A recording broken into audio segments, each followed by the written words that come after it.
So this is all about unit number 3. Okay, this is the syllabus for unit number 3. Now we'll start the last unit. Okay, from your syllabus, unit number 4, and this unit is totally new for you. ठीक है, तो अगर आप नहीं attend करते हो तो इसमें से कुछ भी नहीं समझ में आने वाला. And most of the weightage is there on your unit 6, है ना, यूनिट 4 एंड यूनिट 6. सो कैसे क्वेश्चन आएंगे, यू आपको कहीं पे भी इसके एमसीक्यूज भी नहीं मिलेंगे किसी भी अदर इंस्टीट्यूट से. So be careful with this unit, इसमें आपको ज्यादा प्रिपरेशन की जरूरत होगी. So that unit is hypothesis testing and it is the most applied topic when you learn the statistics and probability. आपको आगे भी समझ में आ जाएगा जो भी ये कोर्स था ना स्टैटिस्टिक प्रोबेबिलिटी का. This will definitely help you. Okay, जब आप 3rd ईयर 4th ईयर में जाओगे ना तब आपको एक्चुअली इसके इंपॉर्टेंस समझ में आएंगे. ओके, इन रिसर्च और in any case we need this tools, this statistical tools and probability tools. So this is the content of the unit number 4: sampling distribution, hypothesis testing, types of error, level of significance, critical value, chi-square test, z-test, t-test, ANOVA, and application of hypothesis testing to production control. Okay, so today we'll start from a sampling distribution and then we'll go to the hypothesis testing. Okay, so I will try to complete that sampling distribution part today. See, it is a totally theoretical topic. इसमें कहीं में भी आपको calculation नहीं करनी. It's a totally theoretical topic. So you have to understand that which experiment or which experiment represent this type of distribution. Okay, there are different types under the sampling distribution. आपको बस वो identify करना. तो इस पे question जो आएंगे ना उसमें बस आपको मैं एक्सपेरिमेंट दूंगा. यू हैव टू आइडेंटिफाई ये कौन से कैटेगरी में जाता है. ठीक है, so now let us discuss in detail. Okay, sampling distribution. So in order to inference about a certain phenomena, sampling is a well accepted tool. मैं आपको एक सिंपल एग्जांपल से कंटिन्यू करता हूँ ये सारे रिजल्ट्स. ओके, आप एज्यूम करो एक कंपनी है जिसने ए टाइप का कोई तो मेडिसिन उनको सोल्ड करना है मार्केट में. ओके, ए टाइप का कुछ तो मेडिसिन है जो उनको मार्केट में लेके आना है. ठीक है, और फिर उसके बाद उनको ये भी देखना है, चलो मार्केट में आने के बाद अगर उनको ये चेक करना है कि कितने परसेंटेज में लोग इस प्रोडक्ट का यूज कर रहे हैं. What is the percentage. Okay, so for them it is not possible to check this percentage in whole world, क्योंकि आजकल पूरे वर्ल्ड में अगर ये मेडिसिन यूज हो रही है तो पूरे वर्ल्ड का परसेंटेज निकालना पॉसिबल है ही नहीं ना, है ना. आप इतने सारे पॉपुलेशन पे आप वर्क ही नहीं कर पाओगे अगर आपको ये देखना है कि कितने परसेंटेज लोग अभी भी मेडिसिन ए यूज कर रहे हैं. So you can't directly find that percentage from the population of world. Possible ही नहीं है. इतना छोड़ो, आप इंडिया की भी पॉपुलेशन लेते हो तो उस पॉपुलेशन के लिए भी ये कैलकुलेट करना पॉसिबल नहीं है. ठीक है, तो ऐसे केसेस में sampling plays a important role. Are you getting my point? Concept समझ में आ रही है? ये सबसे इंपॉर्टेंट टॉपिक है, आप अच्छे से देखो, क्योंकि ऐसा कोई भी स्टूडेंट नहीं होगा जिसने ये पार्ट नहीं देखा है. आपको आगे जाके ये सारे टॉपिक्स है. ओके, सो जनरली उस केस में आप सैम्पलिंग का यूज करते हो. अगर आपको कोई भी फेनोमेना चेक करना है या आपको कोई भी रिजल्ट चेक करना है on a population, okay, if that population is very large, it is not possible to check directly for that population. So what we have to do, we have to check for the certain sampling. अभी sampling किस हिसाब से आपको लेनी है वो आज इस सेशन में आप लर्न करने वाले हो. Because you can't choose the random sampling. आप रैंडम चूज करने वाले हो, बट उसमें भी कुछ केसेस है कि कौन से एक्सपेरिमेंट में कौन सी सैम्पलिंग आपको कंसिडर करनी है. Okay, so there are different cases कि कहाँ पे कौन सी सैम्पलिंग आती है. So that we have to learn in this topic particularly. So entire population cannot be studied due to several reasons. सबसे इंपॉर्टेंट रीजन क्या होता है? That count is so large, you can't, मतलब एक आपकी पूरी लाइफ जाएगी वो चेक करने में. So in such a situation sampling is the only alternative. Okay, आप ये मेडिसिन का एग्जांपल याद रखो हमेशा. So sampling distribution. So what is the sampling distribution? So sampling distribution is the probability distribution of a statistic obtained from a large number of samples drawn from a specific population. करना क्या है sampling distribution में? Large population से आपको sample collect करने statistically. Okay, so there are two types of sampling method. Okay, one is called as probability sampling, जहाँ पे आप रैंडम सिलेक्ट करने वाले. Probability deals with the random things. So जहाँ पे आप रैंडमली सैम्पलिंग को सिलेक्ट करने वाले हो. And second type is non probability sampling. Okay, generally लोग प्रोबेबिलिटी सैम्पलिंग को प्रेफर करते हैं क्योंकि उसमें जो रिजल्ट्स मिलते हैं उसकी क्वालिटी ज़्यादा रहती है. And non probability sampling means आप अपने कन्वीनियंस के हिसाब से सैम्पलिंग चूज करते हो. फॉर एग्जाम्पल, आपने ज़्यादातर मॉल में या यहाँ पे बाहर से पैम्पलेट लेके लोगों को देखा होगा. They are doing some publicity of their whatever product is there. Okay, हाँ, तो उस केस में वो बस क्या करते हैं, चलो नियर बाय जो कंपनी है वो वही जो नियर बाय मॉल से उनको वो टारगेट करते हैं क्योंकि उनके लिए वो कन्वीनियंट होता है. अगर मुझे अपने प्रोडक्ट की पब्लिसिटी करनी है तो मैं क्या करूंगा, जो मेरे नियर बाय जो मॉल्स है, ओके, वहां पे जाके मैं 1-to-1 जाके मैं उनसे कम्युनिकेट करूंगा या मैं उनको पैम्पलेट दे दूंगा. ओके, अगर आप महाराष्ट्र में हो तो आप कहीं पे किसी और स्टेट में जाके वो पब्लिसिटी नहीं करते हो ना. आपकी कंपनी जहां पे उसके अराउंड ही आप पब्लिसिटी करते हो. So that comes under non probability sampling. तो आप उन्हीं मॉल्स में जितने लोग हैं वो एक आपका सैंपल होता है, आप उनको ही टारगेट करते हो. ठीक है, so this is the difference between non probability sampling and probability sampling. Non probability sampling में आप अपने कन्वीनियंट के हिसाब से, डिस्टेंस के हिसाब से, आप अपने हिसाब से सैम्पलिंग चूज करते हो. एंड प्रोबेबिलिटी में रैंडम आता है, मतलब आप वर्ल्ड की पॉपुलेशन में ऐसा हो सकता है कि कुछ लोग महाराष्ट्र से आएंगे, कुछ लोग राजस्थान से आएंगे, ऐसे स्टेट वाइज डिस्ट्रीब्यूट होके फिर एक चलो 15 या 20 या चलो 200 पीपल्स का एक ग्रुप हो जाएगा, फिर उस पर आपको टेस्ट करना है. Are you getting my point? What is the difference between probability sampling and non probability sampling? Yes, is this clear? समझ में आ रहा है कि क्या बोल रहा हूं? आर यू देयर और not? Yes, sir. Yes, sir. Repeat करा. काय रिपीट करू काय परत? हो सर. ओके, ये वैसे आगे इन डिटेल में हमें देखना है. ये सी मैं फिर से एक्सप्लेन करता हूँ कि करना है क्या इस टॉपिक में. अब ये थ्योरेटिकल टॉपिक है, इस पे कोई मैथमेटिकल पार्ट नहीं आने वाला. सैम्पलिंग डिस्ट्रीब्यूशन, पहले तो व्हाई वी नीड सैम्पलिंग. आपको मैंने एक एग्जांपल दिया था.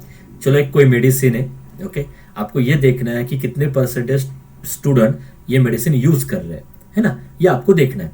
अगर वो मेडिसिन वर्ल्ड में अवेलेबल है, तो आपको ये पता है कि वर्ल्ड की पॉपुलेशन पे आप ये कैलकुलेशन नहीं कर पाओगे, है ना. You can not do this calculation on that, मतलब वर्ल्ड में जितने लोग हैं उन पे कैसे आप ये चेक करोगे कितने परसेंटेज में ये मेडिसिन यूज हो रहा है ना. So therefore the sampling plays an important role when we have a large number of population.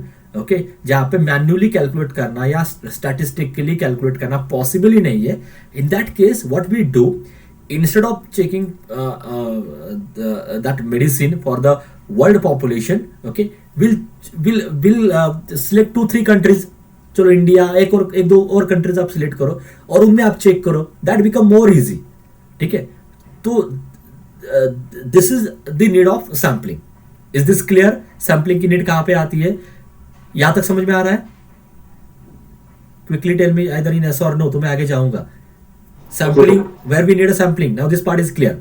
Next, now there are 2 types of sampling. One is called as probability sampling and second is called as non probability sampling. Okay, अभी इसके in detail में हमें ये दोनों topic देखने. Probability sampling में आप इतना याद रखो, प्रोबेबिलिटी वर्ड से ही समझ में आना चाहिए. प्रोबेबिलिटी सैम्पलिंग में आप रैंडमली सैंपल सिलेक्ट करने वाले हो. कैसे, सब कुछ मैं आपको आगे एक्सप्लेन करूंगा. Just focus on this word here. We have to select the sample randomly. Randomly मतलब क्या होता है कि अगर मुझे मेडिसिन इंडिया के लिए चेक करना है तो मेरे पास कुछ लोग महाराष्ट्र स्टेट से आएंगे, कुछ लोग चलो यूपी से आएंगे, ऐसे अलग अलग स्टेट के लोग रहेंगे. ओके, क्योंकि वो रैंडम सिलेक्शन था. Okay, that comes under probability sampling when we focus on the random part of a data. है ना, 2000 का डाटा है, उसमें से अगर मुझे 10 सिलेक्ट करने हैं, तो मैं क्या करूंगा, कंप्यूटर प्रोग्रामिंग दूंगा, tell me any 10 random numbers from 2000, computer programming से tell me any 10 random numbers from this, that comes under probability sampling. Is this clear now? Is this clear? बोलो. Yes, sir. हाँ. Non probability sampling में क्या होता है, आप क्या करते हो नॉन प्रोबेबिलिटी सैम्पलिंग में, ओके, आपके जो नियर बाय डिस्टेंस पे जो लोग हैं, ओके, या जो आपके पहचान में है, या आप उन मतलब आपको पहले ही पता होता है, योर विजन इज क्लियर कि आपके अंडर कौन आने वाला है ना, तो उस केस में आप that case comes under non probability sampling, है ना. आप अपने कन्वीनियंस के हिसाब से जो अगर आप चूज करते हो सैम्पलिंग को, तो that comes under non probability sampling. Okay, in detail में हम देखते हैं. So let me start from a probability sampling. The probability sampling method utilize some form of random selection, जो आपको मैं बोल रहा था अभी भी. It's a totally random selection. Therefore मैंने आपको पहले ही बोला था ना कि जनरली लोग ये प्रेफर करते हैं. ओके, अभी आप जनरली लोग ये प्रेफर करते हैं, मतलब लोग क्या कर रहे हैं, ये आपका ऑब्वियस क्वेश्चन होगा. ये this whole topic is for the hypothesis. ये हम इसलिए कर रहे हैं कि अगर आप एक कोई हाइपोथेसिस ड्रॉ करते हो, अभी हाइपोथेसिस मतलब research statement, you can pretty like this, okay, कि आपने कहीं पे आपने एक हाइपोथेसिस ड्रॉ किया है, कि कोई भी एक हाइपोथेसिस, मैं आपको और भी एग्जांपल आगे देने वाला हूँ, ओके, हाइपोथेसिस वैसे इन डिटेल में लेने वाले. एक आपके पास एक रिसर्च क्वेश्चन है, आपके पास एक क्वेश्चन है ना, so that become a hypothesis. फिर वो हाइपोथेसिस चेक करने के लिए आपको सैम्पलिंग चाहिए, you need the help of sampling, तो वो हम अभी पहले लर्न कर रहे हैं. So first we will understand how we select a sampling, then what is the hypothesis, and then how we check whether this hypothesis is correct or not. This is the sequence. ये होता है research का approach, ये होता है research का approach, जो आपने ऑलरेडी फर्स्ट ईयर में एमपीबीआई में थोड़ा बहुत तो लर्न किया होगा, नहीं किया तो वैसे भी ये इन डिटेल में हो जाएगा अभी, ठीक है. Just remember this sequence. आपको अगर कोई भी रिसर्च करना है ना, पहले आपके दिमाग में एक स्टेटमेंट आ जाता है, यार इफ दिस थिंग्स देयर, तो ये रिजल्ट मुझे मिलता है, ये मेरे पास एक रिजल्ट है, अभी मुझे ये चेक करना है कि ये करेक्ट है कि नहीं. सो मैं क्या करूंगा, फॉर एग्जांपल अभी चलो ऑनलाइन लेक्चर का अगर मेरे पास हाइपोथेसिस क्या है, मैं हाइपोथेसिस ऐसे ड्रॉ करता हूँ, because of this online lectures only 50% students are able to write mathematics properly. Because of online lecture 50% student को मैथमेटिक्स प्रॉपर राइट करने को आ रहा है, बाकी स्टूडेंट को नहीं आ रहा है. दिस इज माई हाइपोथेसिस, ये मैंने ड्रॉ किया है, ठीक है. अभी मुझे ये चेक करने की ये सच में करेक्ट है कि नहीं, तो मुझे कुछ तो सैंपल लेना होगा. अभी ये तो नहीं कर सकते ना, मैं अपने कॉलेज के स्टूडेंट लेके उन पे रिसर्च करूंगा, दैट इज नॉट पॉसिबल ना, ethically it is not correct, है ना. अगर मेरे पहचान के जो स्टूडेंट है, अगर मैं उन पे परफॉर्म करता हूं, that comes under non probability distribution. मेरे डिवीजन के स्टूडेंट है, अगर मैं उनको ये टारगेट देता हूं या उनको एक क्वेश्चन देता हूं, देखता हूं कि कितने स्टूडेंट को मैथमेटिक्स राइटिंग आ रही कि नहीं, अगर ये मैं चेक करता हूं, that comes under non probability distribution, क्योंकि मैंने अपने कन्वेंट के हिसाब से चूज किया है, मैंने मेरे डिवीजन को स्टूडेंट को ही सिलेक्ट किया है. But when I select students from other division, then it comes under probability distribution, जहां पे रैंडम सिलेक्शन होगा. रैंडम सिलेक्शन मतलब मैं क्या करूंगा, 900 स्टूडेंट है ना सेकंड ईयर में, उनमें से रैंडमली मैं 20 या 50 स्टूडेंट को सिलेक्ट करूंगा, और फिर उनको मैं एक क्वेश्चन दूंगा, और फिर चेक करूंगा कि कितने परसेंटेज स्टूडेंट को एक्चुअली मैथमेटिक्स राइट करना आ रहा है कि नहीं. ओके, अभी क्लियर हो रहा है? Yes. So this is the random selection. And now in this method all eligible individual have a chance of selecting the sample from the whole sample space. ये होता ही हमेशा. Okay, let's not go in detail about this.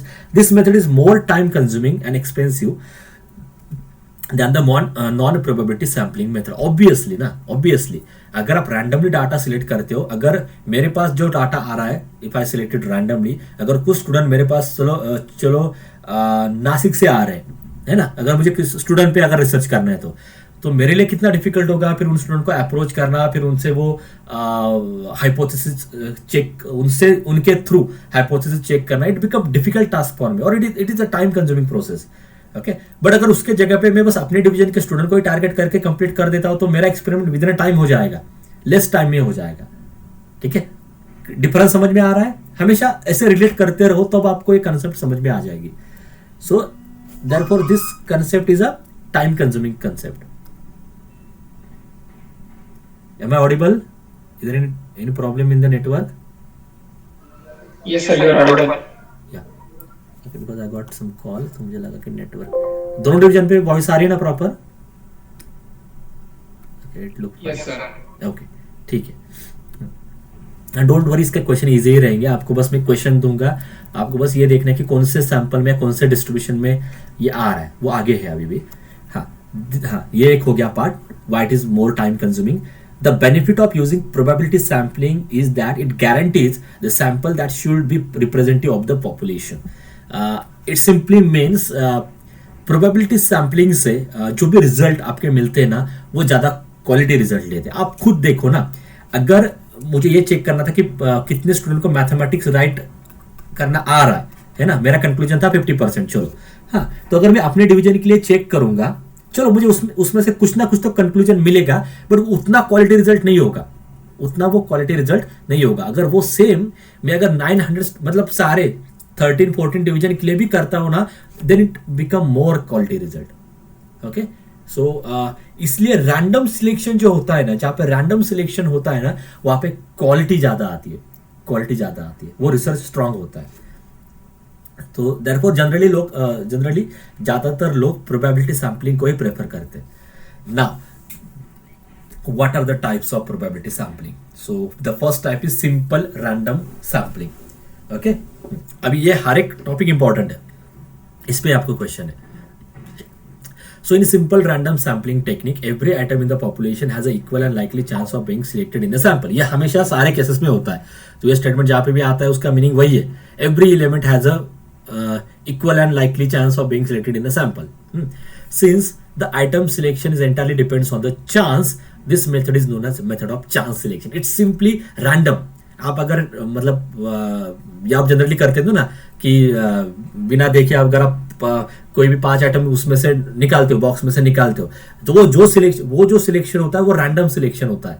Okay, it's like that. So for example, मैंने हर एक case में example भी दिया. Suppose we want to select a simple random sample of 200 students from a school. एक school में से मुझे 200 स्टूडेंट को सिलेक्ट करना है. Here we can assign number to every student in the school database from 1 to 500, या उनके roll numbers आप कंसिडर कर सकते हो. मुझे 200 स्टूडेंट को सिलेक्ट करना था एक स्कूल में से. I want to select 200 student. School में कितने स्टूडेंट है? 500 स्टूडेंट है. ठीक है, तो मैं हर एक स्टूडेंट को एक नंबरिंग दूंगा. Then I will ask computer to generate the random numbers और random sample of 200. Done. Clear हो गया पहला पार्ट? रैंडम होता है, ये पूरा सिलेक्शन रैंडम होता है. आपको पता है कंप्यूटर पे एक प्रोग्रामिंग रहती है जिसमें आप रैंडम नंबर्स ले सकते हो. Okay, if you learn our software and अगर बाकी अगर आप कुछ भी अगर आपको पता है तो उसमें रैंडम सिलेक्शन का भी एक ऑप्शन रहता है, एक फंक्शन रहता है. समझ में आ रहा है यार? सिंपली आप वो जो चिट निकालने का जो गेम है उसमें भी यही टाइप का सिलेक्शन होता है, सिंपल रैंडम सैम्पलिंग. ठीक है, सो रैंडमली सिलेक्ट करना है, तो वो किस भी फॉर्म में आ सकता है. ठीक है, क्लियर? पहला पार्ट क्लियर हो गया. रैंडम सैम्पलिंग में आप बिना देखे अगर आप कोई भी 10 आइटम और 11 आइटम अगर आप उसमें से ड्रॉ करते हो या निकालते हो, okay, it comes under simple random sampling. या अगर आपको 200 स्टूडेंट सिलेक्ट करने फ्रॉम अ स्कूल, तो मैं क्या करूंगा, कंप्यूटर पे एक प्रोग्रामिंग सेट करूंगा. ओके, हर एक स्टूडेंट को एक नंबर दूंगा. Then I will just ask computer to generate 200 random numbers. तो वो जो भी नंबर्स आएंगे that become my sample. Is it clear now? बोलो यस और नो. Is it clear? अगर ये सेम क्वेश्चन में एग्जाम में देता हूं एमसीक्यू में 4 ऑप्शन में अगर कहीं पे ये ऑप्शन है तो आपको ये समझ में आना चाहिए it comes under simple random sampling. यही क्वेश्चन है आपको. Next, systematic sampling. Okay, it is similar to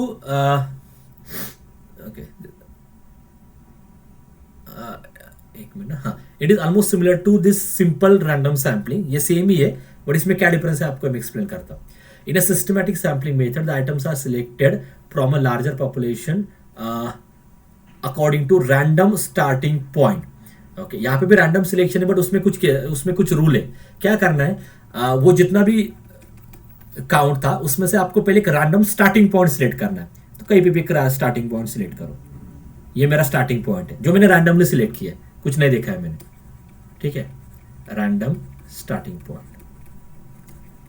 फिर उसके बाद एक फिक्स इंटरवल से आपको आगे के एलिमेंट सिलेक्ट करने, मतलब अगर मैं क्या करता हूं, 2 का डिफरेंस रखता हूं तो मेरा नेक्स्ट एलिमेंट ये आएगा, ये फर्स्ट, ये सेकंड, ये आएगा थर्ड एलिमेंट, सॉरी 2 का डिफरेंस ना, तो ये आएगा मेरा थर्ड एलिमेंट, 2 का डिफरेंस, ये आएगा मेरा fourth element and so on. Clear, ये समझ में आ रहा है अभी? तो सिस्टमैटिक सैंपलिंग में क्या होता है, we have to first fix a random starting point. आपको एक पहले एक स्टार्टिंग पॉइंट रैंडमली फिक्स करना, आप कहीं पे भी फिक्स करो, फिर उसके बाद एक फिक्स इंटरवल के बाद आपको जो भी रिमेनिंग आइटम्स है वो आपको सिलेक्ट करने by a fix interval, fix periodic interval. Clear? For example I have, हाँ, suppose the names of 300 students of a school are sorted in a reverse. Suppose there are 300 students, we have to choose some 15 students by randomly selecting a starting number, say 5, ठीक है, from number 5 onwards we'll select every 15th person from the sorted list. Okay, 300 student की एक list थी मेरे पास, like this, 300 student की एक list है मेरे पास which is sorted by in alphabetical order. चलो, हाँ, तो मैं क्या करूंगा, एक पहले रैंडम स्टार्टिंग नंबर लूंगा, सो 1 2 3 4 5, फिफ्थ में मेरा रैंडम स्टार्टिंग पॉइंट है, तो this is my first sample. फिर उसके बाद आफ्टर एवरी 15th पर्सन, उसके बाद 1 2 3 4 ऐसे 15th पर्सन के बाद मैं मेरा सेकंड सैंपल सिलेक्ट करूंगा। After every this are in between there are 15 person, then next after 15 person I will select my third, after every 15 person I will select my fourth, like that. Okay, so this comes under systematic sampling. Clear? Any doubt up to this part? बोलो, समझ में आ रहा है? ये समझ में आ रहा है कि नहीं? आप सारे क्वेश्चन में ना एक कॉलेज का एग्जांपल याद रखो। हाँ, अभी सारे क्वेश्चन में कॉलेज का एग्जांपल याद रखो। हमारे डिवीजन में फॉर एग्जांपल चलो 60 स्टूडेंट है, ओके, उसमें से अगर मैं कंप्यूटराइज रैंडम 10 स्टूडेंट सिलेक्ट करता हूं, that comes under simple sample distribution. Systematic में क्या होता है, मैं उन स्टूडेंट को बाय सर्टन लॉ में सॉर्ट करूंगा, रोल नंबर से सॉर्ट करूंगा, बाय नेम सॉर्ट करूंगा, बाय देयर सरनेम सॉर्ट करूंगा, by any law. First of all I will sort that list, फिर उसमें से कोई भी एक स्टार्टिंग पॉइंट लूंगा, मेरा मे बी स्टार्टिंग पॉइंट 10 पे होगा, फिर उसके बाद में 4 स्टूडेंट छोड़ के जो भी नेक्स्ट स्टूडेंट आता है उसको मैं सिलेक्ट करता जाऊंगा। So that comes under systematic sampling. Okay, तो इसमें बस एक इंपॉर्टेंट क्या होता है, पहला जो पॉइंट होता है आपका फर्स्ट स्टार्टिंग पॉइंट, उसके बाद इंटरवल की लेंथ इक्वल चाहिए, इक्वल इंटरवल्स में ही आपको वो सिलेक्ट करना है। Clear? Any doubt? Any doubt up to this? Yes or no? No, sir. Okay. Now third sampling. Okay, stratified sampling. In a stratified sampling method, the total population is divided into smaller groups to complete the sampling process. The small group is formed based on a few characteristics in the population. Now, can you give me one example? आप चाहो तो क्या करो, class का example fix करो। सारे question में class के हिसाब से देखते हैं। क्लास है, क्लास मतलब 60 स्टूडेंट की आपकी जो स्ट्रेंथ है वो, मुझे उसको स्ट्रैटिफाइड सैंपलिंग में लेके जाना है। कैसे कर सकते हो? You can define your characteristic. आप जिस कैरेक्टरिस्टिक में ग्रुप कर रहे हो ना, ये जो ग्रुपिंग आप कर रहे हो ना, इसकी जो कैरेक्टरिस्टिक है वो आप खुद डिसाइड कर सकते हो। So can anyone tell me this? आप खुद क्रिएट करके बोल सकते हो एग्जाम्पल। एनीवन? हाँ, Alphabetically 10 people. but what is the characteristic? Here you have to focus on We the have to- characteristic. We can separate the students which can play cricket, football separately. Very good, that comes under characteristic. ठीक है, अभी जो आप बोल रहे थे वो it comes under the previous cases. Characteristic means only characteristic. तो अभी एक करेक्ट एग्जांपल दिया है, आप ऐसे सॉर्ट कर सकते हो। There are few student who can play cricket, there are few student who can play से कैरम, मैं रैंडम ले रहा हूँ। There are few student who can play any other game. तो इस हिसाब से पूरे 60 स्टूडेंट को आप बाय सर्टेन कैरेक्टरिस्टिक आप डिवाइड कर सकते हो। सबसे इजिएस्ट जो था ना, सबसे easiest you can separate it by girls and boys, है ना, ये भी कैरेक्टरिस्टिक ही है ना, girls and boys, sorry. Group 1 suppose girls का है एंड ग्रुप 2 बॉयज का है, तो that also become a characteristic ना। So it depend on you कि आपको कितने ग्रुप्स करने, इट डिपेंड ऑन यू कि आपको कितने ग्रुप्स करने, but that comes under stratified sampling. Clear? Focus on the characteristic. So देखते क्या एग्जांपल दिया है मैंने नीचे। हाँ, फॉर एग्जांपल अब ये इतना पर्टिकुलर नहीं है, आप ये देखो second example, one might divide a sample of adults in a subgroup by their age. So age is also characteristic. Okay, the students from the age 18 to 29, 30 to 39, 40 to 49, 50 to 59 and 60 above. So by certain characteristic आपने उनको separate किया, then it comes under stratified sampling. मैं आपको क्या करने वाला हूं, मैं आपको रैंडम 4 ऑप्शन में 4 एक्सपेरिमेंट दूंगा या 4 सैम्पलिंग दूंगा। आपको ये देखना है कि कौन सा स्ट्रैटिफाइड सैम्पलिंग है, कौन सा सिंपल सैम्पलिंग है और कौन सा आपका सिस्टमैटिक सैम्पलिंग है, यह आपको आइडेंटिफाई करना। ये ऐसे टाइप के क्वेश्चन वहां पे रहेंगे, ठीक है। And last is the clustered sampling. In a clustered sampling method, the cluster or group of people are formed from the population set. The group has similar significatory characteristics. इसका मैं directly आपको example ही देता हूं।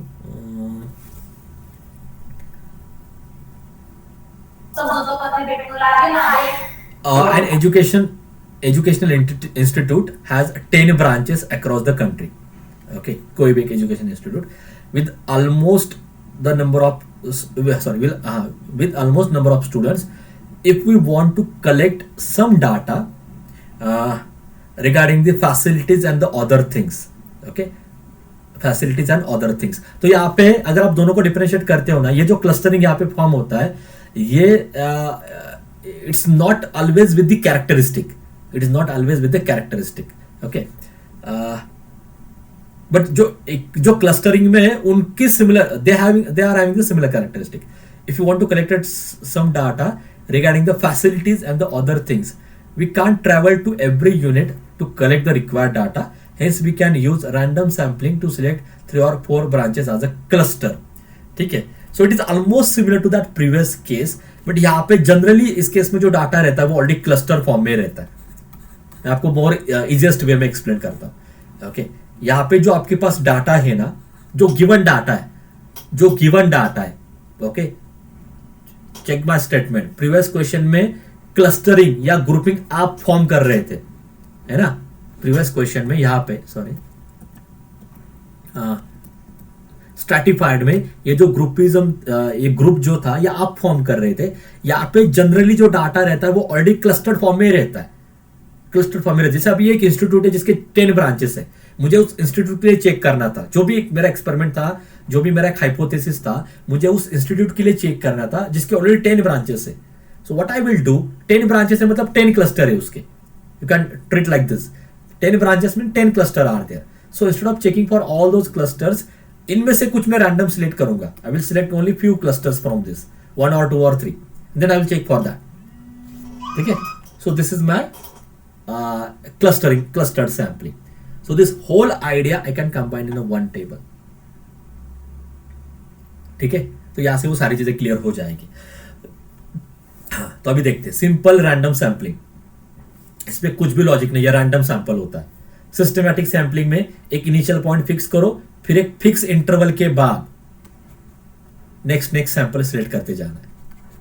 अब देखो दो का difference है, ओके। ये होता है सिस्टमैटिक। 2 हो गए। स्ट्रैटिफाइड में क्या बोला था मैंने, सर्टन कैरेक्टरिस्टिक। अब ये कलर के हिसाब से आप देखो,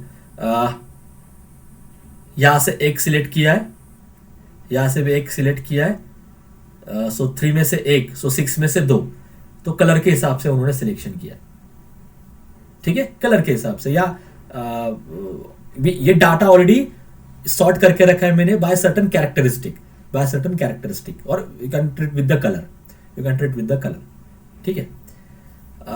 क्लस्टर्ड में सर, हाँ सर स्ट्रेटिफाइड सैम्पलिंग में number of people in a group same होना चाहिए कि सभी ग्रुप में? यस, ऐसा नहीं है वैसे, ऐसा नहीं है। यहाँ पे दिया है वैसे, I need to, I think ये ना इसमें आगे तो एक इसमें रहता है, but I don't think so. नहीं दिया। It means you can check this example itself. See, the bag A has 50 balls, bag B has 100 balls, bag C has 200 balls. We have to choose a sample of a balls from each bag proportionally. शायद वही है 5% equal percentage में दिया, but I that statement is not there in their definition. Okay, I will check one more time this exact definition. But whatever you are saying, it is there. They have taken in a equal percentage.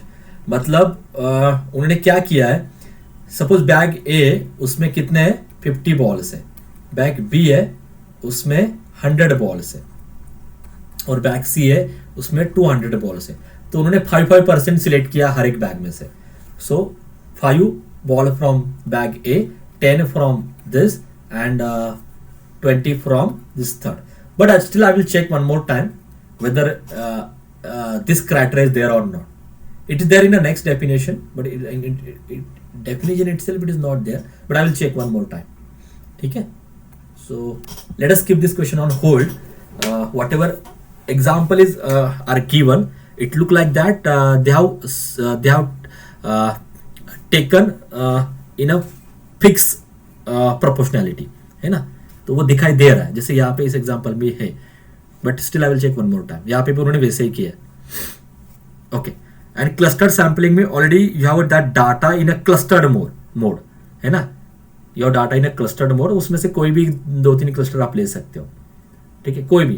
That count is again depend on you कि आपको कितने cluster पे वो focus करना है. ठीक है. अभी आपको डिफिकल्टी तभी होगी ना क्योंकि इसमें से कुछ ऐसे केसेस है ना, आपको अभी भी थोड़ा ये डिफिकल्ट जाएगा कि how you actually differentiate the stratified and clustered. इतना तो छोड़ो, इसके आगे और ये डिफिकल्ट जाएगा जब मैं नॉन प्रोबेबिलिटी सैम्पलिंग इंट्रोड्यूस करूंगा. Then it become more difficult. ठीक है, कि उसके आगे फिर क्या करना है. So okay, so here will stop today. I think time हो गया है. 2 to 3 है ना लेक्चर. What is the time? Okay, हाँ चलो. तो एक सेक्शन आपका हो गया. जब ये टॉपिक हो जाएगा ना, तब आपको एक्चुअल कंफ्यूजन होगा कुछ केसेस में कि सर इनमें क्या डिफरेंस है, फिर इनमें क्या डिफरेंस है. That will discuss in next session. ठीक है, फिर उनको कैसे डिफरेंशिएट करना है उसके कुछ एग्जांपल्स मैंने सेपरेटली निकाले, तो उससे आपको समझ में आएगा how you actually differentiate this. Okay, so will continue this part in next session.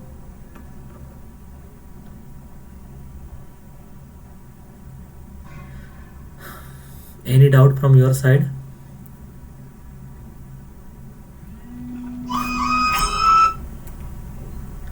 हाँ मैम. हाँ,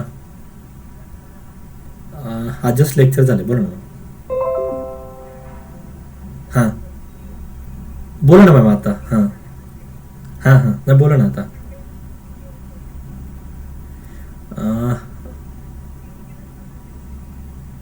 मॅम मंडे ट्यूजडे सोडला तरच चालेल उलट मला. हां, वेनसडे थर्सडे फ्रायडे तुम्ही टाकू शकता, कारण माझा ऑलरेडी मंडे ट्यूजडेला आहे ना दोन डिपार्टमेंटचा लोड राहतो मला त्या दिवशी. हां, टायमिंग का 1 मिनिट सांगतो तुम्हाला मी.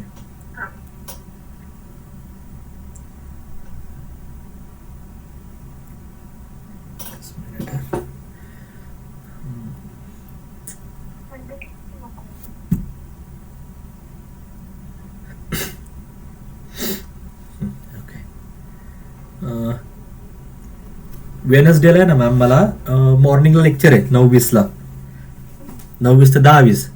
त्यामुळे तुम्ही पुढचं लगेच देऊ शकता मला जर असलं अवेलेबल तर. हां, थर्सडेला पण मॅम सेम ठेवू शकतो आपण. थर्सडेला पण 9:20 ते 10:20च लेक्चर आहे, तुम्ही पुढचं देऊ शकता. हां, त्या दिवशी फक्त 2च्या पुढे नका देऊ. थर्सडेला. हां,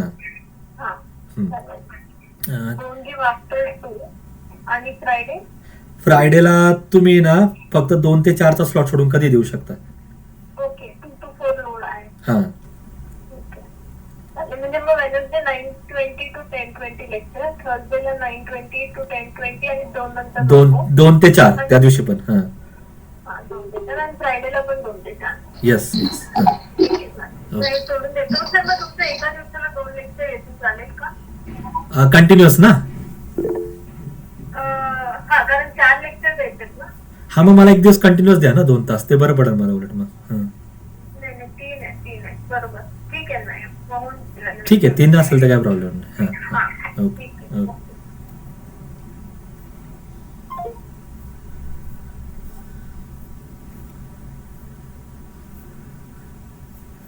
आपण डायल केलेला नंबर सध्या व्यस्त आहे.